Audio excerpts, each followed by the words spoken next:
Bem-vindos ao nosso debate sobre as Escrituras da Igreja de Jesus Cristo dos Santos dos Últimos Dias.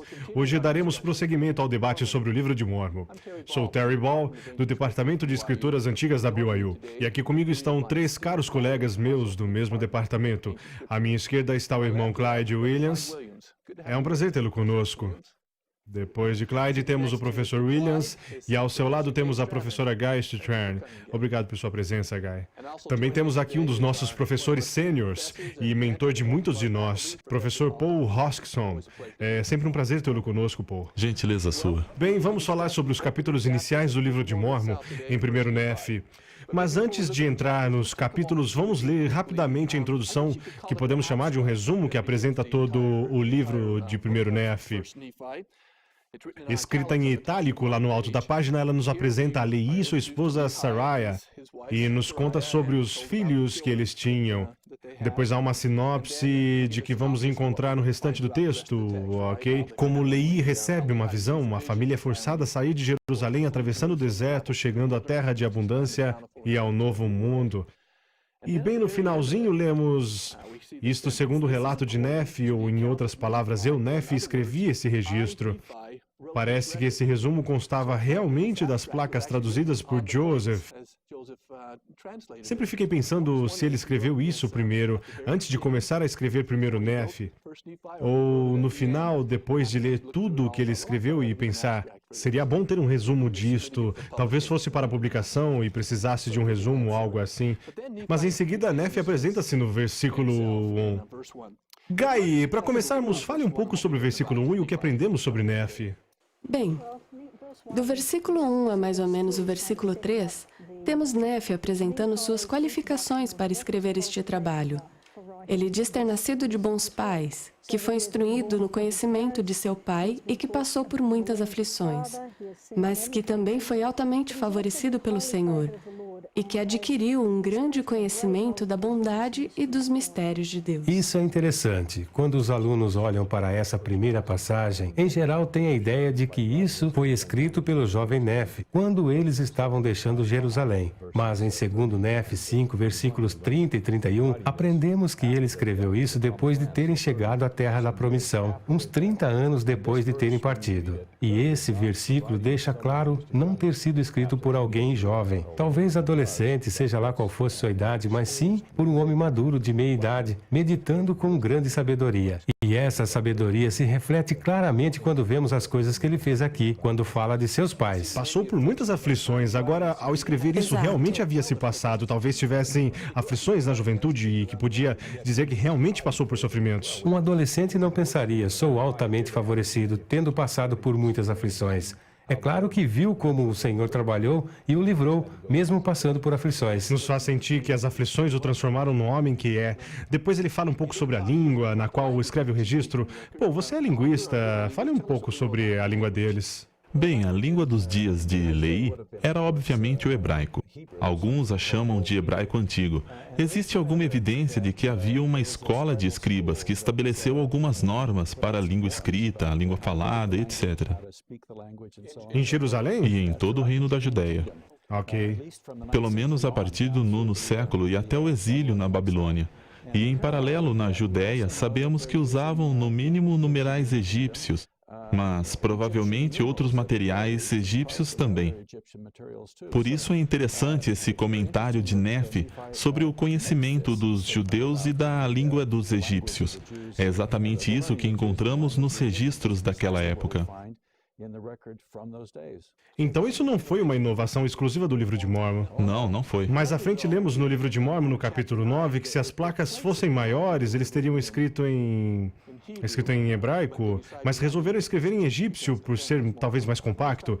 Achei esse comentário muito interessante, porque, como sabem, o hebraico é uma língua bastante concisa. De fato. E o egípcio deveria ser realmente uma forma muito compacta de escrever. Era sim. Parece certo dizer que encontramos no livro de Mórmon, na versão em inglês, 3 tipos de linguagem. Temos o inglês dos anos 1820 a 1830, falado por Joseph Smith, e depois temos o inglês da versão do rei Tiago, e que ele usou particularmente ao identificar passagens e ensinamentos comuns a escrituras com as quais foi criado. E também temos elementos, artefatos, por assim dizer, das línguas antigas do Oriente Médio. São estruturas gramaticais de uma língua obviamente estranha para Joseph Smith e que estão presentes em todo o texto. O termo "e aconteceu que" é um ótimo exemplo que encontramos em todo o livro de Mórmon, e em hebraico era uma forma de começar uma frase, pois não tinha o que usamos como ponto para indicar o fim de uma frase e o início de outra. O termo "barraiá" é um sinal para o leitor de que vai começar um novo pensamento. Assim, o que nos parece repetitivo é, na verdade, um indicador de uma antiga linguagem hebraica. E não são algumas palavras como em nossa língua. Em hebraico, são 4 letras que expressam a mesma coisa. Parece uma coisa bem fácil por essas 4 letras ali e pronto. Além disso, há outras coisas, como você disse, que mostram que esta é a tradução de um texto antigo. Há frases e maneiras de se expressar que realmente não soam como a nossa língua. Essa é a tradução de um documento antigo, não há dúvidas quanto a isso. Acho que o termo usado pelos estudiosos para estas expressões e linguagem do Antigo Oriente Médio é o hebraísmo. Se mais à frente no texto encontrarmos outras expressões que nos intriguem, podemos falar sobre elas ao longo do debate. Depois, então, de termos falado sobre a língua aqui no versículo 4, vamos adiante, onde ele nos dá uma visão mais histórica. Aqui ele retoma no versículo 4 o registro de seu pai, que ele está resumindo, porque os versículos 1, 2 e 3 são apenas sua introdução ao registro do pai. Vamos partir então do versículo 4 com esse registro histórico. Esse resumo do pai de Nefe vai até mais ou menos o capítulo 8, correto? Isso mesmo. E aí ele começa a escrever o seu próprio. Ele escreve sua própria história, começando no capítulo 8 novamente. Então, o que estava acontecendo no mundo quando este registro foi iniciado? O capítulo 4 nos conta que era o primeiro ano de reinado do rei Zedequias. Historicamente, sabemos que esse foi um ano turbulento para Jerusalém e para aquela região. Houve o declínio do Império Assírio, que havia causado uma enorme destruição nos estados israelitas do norte. E durante este declínio, o Egito, como sempre, era o tipo de potência que tentaria se reafirmar, apesar de ter perdido muito de seu poder também. Ao mesmo tempo, vemos surgir aqui o Império Babilônico. Exatamente antes deste período, há um encontro entre assírios e egípcios na Batalha de Carquemish, por volta de 605. E daí por diante, a Síria deixa de ser uma potência mundial, e a Babilônia é quem passa ao comando, inclusive em Jerusalém, causando destruição também. Apesar do Reino do Sul ter sido capaz de evitar alguns dos problemas do Reino do Norte, vemos aqui o rei Josias tentando começar algumas reformas religiosas, até ser morto. Assim, no período entre 605 a 597, aproximadamente, vemos 5 reis comandando Jerusalém. Zedequias é apenas o último dessa sucessão, e é, na verdade, filho de Josias. Mas a Babilônia ainda terá uma influência maior sobre Jerusalém, e haverá alguns sendo deportados. É aqui que Daniel e Zedequias vão para a Babilônia, mas é também quando o Senhor está dizendo: estas coisas estão acontecendo porque vocês não estão se lembrando do seu convênio. E aí, ele enviará vários profetas. Teremos Jeremias, Obadias, Abacuque e Leí. Ou seja, ele é apenas mais um profetizando em Jerusalém nessa época. Houve muitos profetas, você nos deu uma boa lista. É possível até que eles tenham conhecido Ezequiel ou Daniel antes de serem levados. Na primeira deportação, no momento em que isso está sendo escrito, pode-se dizer que Judá era um estado vassalo do Império Babilônico. Correto? Sim. Zedequias foi escolhido a dedo e posto no trono, aparentemente por ter jurado lealdade como vassalo, uma promessa que ele não manteria por muito tempo. Ele se manteve como vassalo por menos de 10 anos, mas ainda havia uma forte influência do Egito sobre o reino judeu. E Zedequias acabou por ceder a essa influência e rebelar-se. Mas aqui, no início do livro de Mórmon, é quando Leí recebe sua visão durante o primeiro ano do reinado de Zedequias. Este acaba de ter sido posto no trono no lugar de seu sobrinho, o qual foi levado cativo para a Babilônia e mantido vivo porque a linhagem de Cristo tinha de vir através dele. E é também nesse primeiro ano do reinado de Zedequias que ele deixa Jerusalém, conforme lemos no início do terceiro Nefe, ou seja, No período de 1 ano, ele recebeu a visão e eles deixaram Jerusalém. É impressionante aprender como Leí se tornou um profeta, simplesmente por ter dado ouvido aos profetas. Este é o diferencial. Ouvir um profeta levou-o, no versículo 5, a orar sobre o que ouvira. Ele creu, e o Espírito não apenas prestou testemunho, mas também teve uma visão. E é isso que o leva a perguntar e ver estas outras coisas de que estamos falando aqui, seguindo o seguinte padrão. Ele viu Deus e Cristo. Em outra visão, ele recebe um livro, ou lê um livro. Ficou cheio do Espírito. Viu a destruição de Jerusalém. E então, o versículo 15, onde sua alma se alegra, não por causa da destruição, mas porque ele sabe que os que derem ouvidos aos profetas, como ele o fez, não teriam que sofrer ou ser destruídos. Vemos assim que sua motivação para sair pregando não era apenas porque queria aquele povo destruído, então iria adverti-lo, mas porque queria salvá-lo, queria que conseguisse escapar. Esse era o seu real propósito, que infelizmente não foi muito bem recebido. Sempre que penso em como o povo reagiu às advertências de Leí sobre esta destruição iminente, imagino por que eles foram tão inclinados à violência de tentar matá-lo. Acho que se eu visse em algum jornal sensacionalista notícias assim, fantásticas, eu simplesmente pensaria que vinham de algum maluco, mas não teria o impulso de procurar quem gerou essas notícias e atacá-lo fisicamente. Mas aqui tem alguma coisa no que Leí está pregando que realmente perturba o povo. Acho que era politicamente perigoso também. Acho que temos 2 fatores, um lado político e outro religioso. Tanto Jeremias como Leí advertiram: não vão lutar contra os babilônios, vocês vão perder. E isso foi visto por alguns como não muito patriótico. Não estavam apoiando o reino, nem sendo bons cidadãos. E acho que, por essa razão, houve tantos que não simpatizaram com Leí ou Jeremias, conforme lemos no livro de Jeremias, mas também porque ele estava realmente testificando do Salvador e seu papel de redentor do mundo. E aparentemente havia pessoas que não simpatizavam com isso também. Na verdade, ele falou bem mais sobre isso do que Jeremias, o que me parece interessante. Às vezes penso como Joseph Smith se sentiu enquanto traduzia este relato.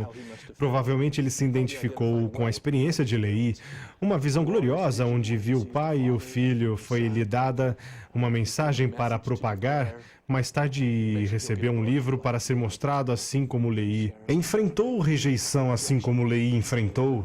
E havia quem quisesse destruí-lo por falar sobre o que aprendera. Fico pensando se ele sentiu algum consolo ao saber que o seu espírito era tão próximo ao de Leí. Isso também se encaixa muito bem com o que Amós disse. Certamente o Senhor Jeová não fará coisa alguma sem ter revelado seu segredo aos seus servos e profetas. Essa palavra em hebraico que descreve segredos é sod, que quer dizer conselhos. E noto aqui, nessa visão recebida por Leí, que temos um conselho celestial, assentado para julgar Jerusalém. E acho que este livro está falando sobre esse julgamento que virá sobre eles. Mas Deus não executará esse julgamento até ter dado ao povo tempo de se arrepender. Ele sempre enviará profetas como Leí para adverti-los e tentar evitar esse julgamento. E vendo o que poderia acontecer caso eles rejeitassem seus convênios, queria que eles entendessem o que Cristo faria e a liberdade que poderiam obter. Nefe também aprendeu, conforme diz no final do seu relato em 2 Nefe 33, que nenhum homem se zangará com as palavras que escreveu, a não ser que ele seja do espírito do diabo. O adversário desempenhou um papel em tudo isso ao agitar o povo contra o que era bom. Nefe entendia isso, e Leí percebia isso claramente também. Acho que ao chegarmos ao final do capítulo 1, como você mostrou, Clyde, Nefe escreveu sobre isso revendo o passado, agora já no Novo Mundo. E no começo de seu registro, ele quis deixar bem claro que apesar da visão de seu pai ter mostrado uma destruição e que seu pai também ensinara sobre a redenção, ele escreveria um livro em que nos mostraria que as ternas misericórdias do Senhor estão sobre todos aqueles que ele escolheu por causa de sua fé, para torná-los fortes com o poder de libertação. E agora ele nos mostra a libertação e as ternas misericórdias do Senhor ao longo de todo o livro. E veremos libertação repetidamente, não é? Mas libertação tem 2 partes. Aqui é a libertação física, no caso de Jerusalém. Mas realmente a mais importante é a libertação que vem do sacrifício expiatório do Salvador. Libertação espiritual. Aprendemos sobre libertação física ao começar o capítulo 2. Diferente de Jeremias, um contemporâneo de Leí, que foi jogado numa cove e forçado a ficar lá a maior parte do seu tempo como profeta. O Senhor tinha outros planos para Leí e sua família. E é interessante que eles fugiram na única direção segura para eles. Eles não fugiram na direção da Babilônia, nem do Egito, nem para o norte. Eles fugiram para a única área fora da influência da Babilônia, do Egito ou dos judeus. Fugiram para o sul. E em segredo, a ponto de deixar para trás tudo pelo qual ele havia trabalhado, pode-se dizer. A lista é bem interessante. Acho que temos aqui um exemplo de hebraísmo no versículo 4, onde fazem uma lista do que deixaram para trás. E aconteceu, capítulo 2, versículo 4, que ele partiu para o deserto e deixou sua casa e a terra de sua herança e seu ouro e sua prata e suas coisas preciosas. Esse uso contínuo do e e dos pronomes sua e seu, um professor de gramática provavelmente tiraria pontos por repetir isso assim, mas na gramática hebraica era corretíssimo. É assim que se escrevia essa lista. E ainda tem outras passagens no capítulo 2. No final do versículo 6, o rio de água, coisa que nós não diríamos aqui porque todos os nossos rios têm água. Mas no Oriente Médio, nem todos os rios têm água. Então dizer rio de água é para dar a certeza que este não é um lugar onde as águas só correm esporadicamente, mas sempre. E quando dizem altar de pedras, também é diferente de como diríamos em nossa língua. Mas em hebraico é assim que se diria. E no final do versículo 9, quando Leí começa a falar essas belas passagens poéticas a seus filhos Lamã e Lemuel, no final do versículo, tu poderias ser como este rio, continuamente correndo para a fonte de toda a retidão. Nós não diríamos isso, porque na nossa língua os rios não correm para a fonte. Eles saem da fonte, mas é poesia oriental e é quase uma citação de alguns escritos extremamente antigos do Oriente Médio. E isso é belíssimo para o ouvido hebreu. Muito bem. Sobre este uso de altar de pedras, rio de águas, placas de metal, para mim é surpreendente a consistência com que essa forma é usada por todo o livro de Mórmon.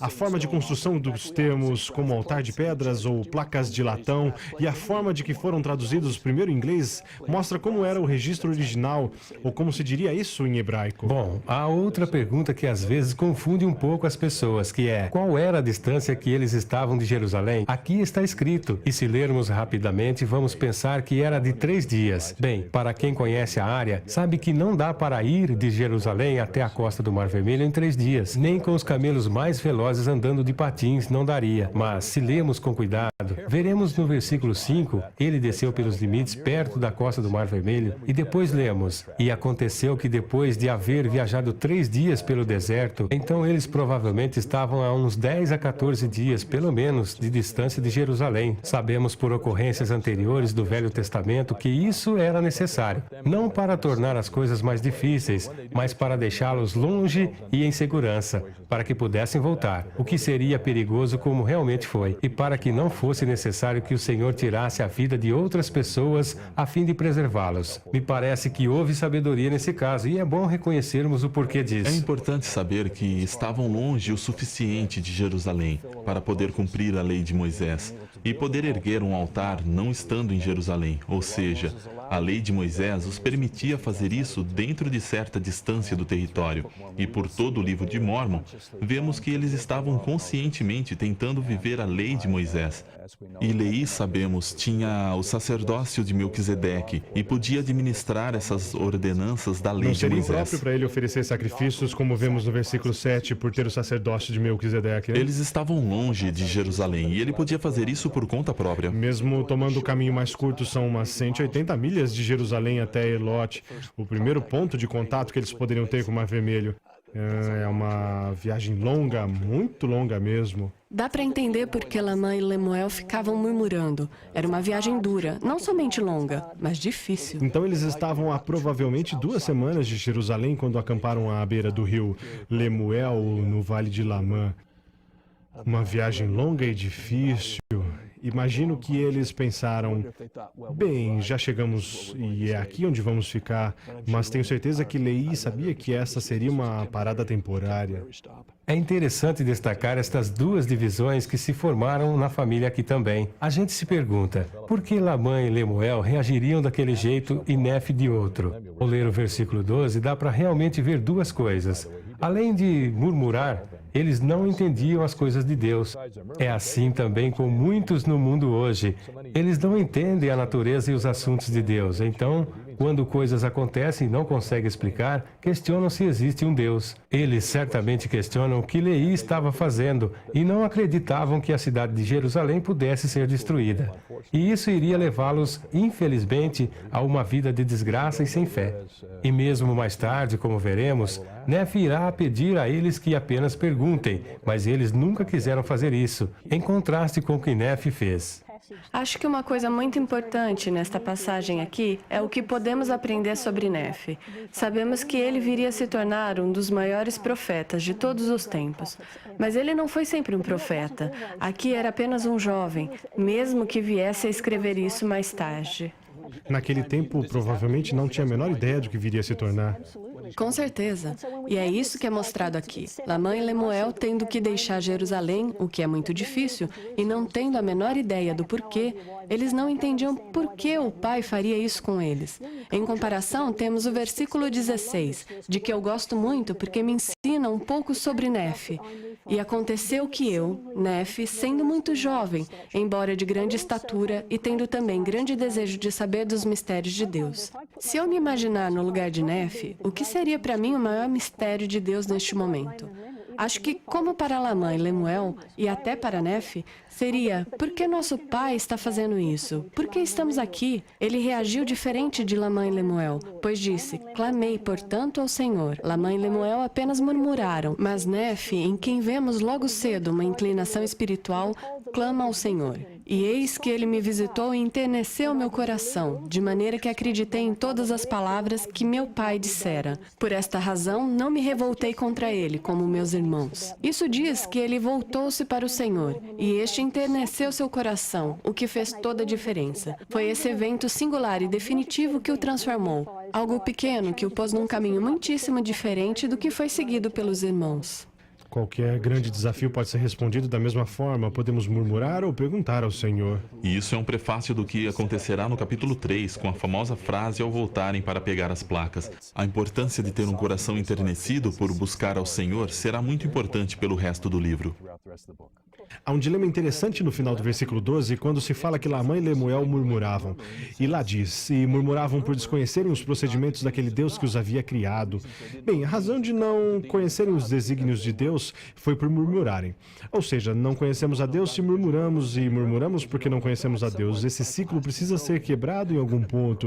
E teria sido quebrado se tivesse seguido o exemplo de Nefe. Falando um pouco sobre Lamã e Lemuel, alguns acham que eram apenas burros e brutos e que não sabiam de nada. Eu acho que não. Acho que tinham conhecimento como Nefe, na língua, história e etc. Eles sabiam que Jerusalém tinha problemas no ano 721 com os assírios, e em 701 também com os assírios. De fato, em 701, quando os assírios tentaram capturar Jerusalém, Isaías disse que ela não seria capturada. Acho que Lamã e Lemuel conheciam as palavras de Isaías e as profecias sobre Jerusalém. E ainda no ano 604, quando Nabucodonosor chegou pela primeira vez, ele não perturbou Jerusalém. E em 597, quando Zedequias chegou ao trono, a cidade não foi capturada. Então dá para ver que conheciam a história e que Jerusalém nunca havia sido capturada. Isaías havia dito que ela não seria, e eles achavam que o povo de Jerusalém era reto. Então você acha que eles pensaram que a promessa de Isaías em 701 ainda estaria em vigor em 600 AC e que Jerusalém não seria capturada? Era um povo do convênio e Deus estaria com eles. Deus protegeria Jerusalém por causa de seu nome, foi dito por Isaías. E não duvido que Lamã e Lemuel soubessem as escrituras sobre isso. O problema foi por não acreditarem no profeta vivo. Acreditavam no profeta morto, mas não num vivo.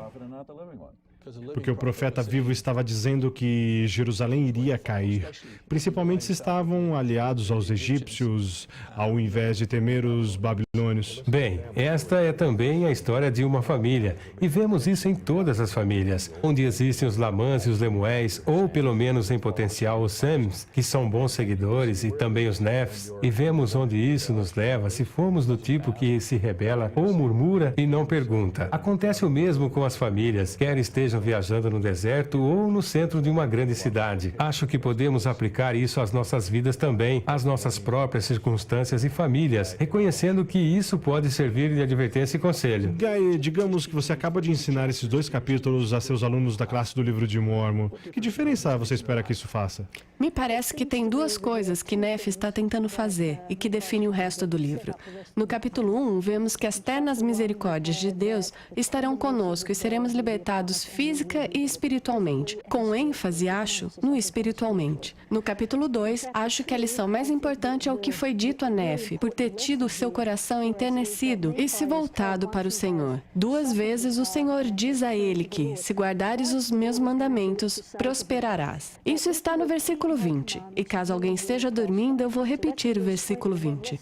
E se guardares meus mandamentos, serás feito governante. Para mim, essas são as 2 grandes lições nesses capítulos que definem o resto do livro de Mórmon. As ternas misericórdias do Senhor serão dadas, mas temos que guardar os mandamentos de Deus para sermos abençoados pelo Senhor. Quer sejamos Nefe, quer estejamos vivendo nesta época, esses princípios são igualmente poderosos. Muito bem colocado. Muito obrigado.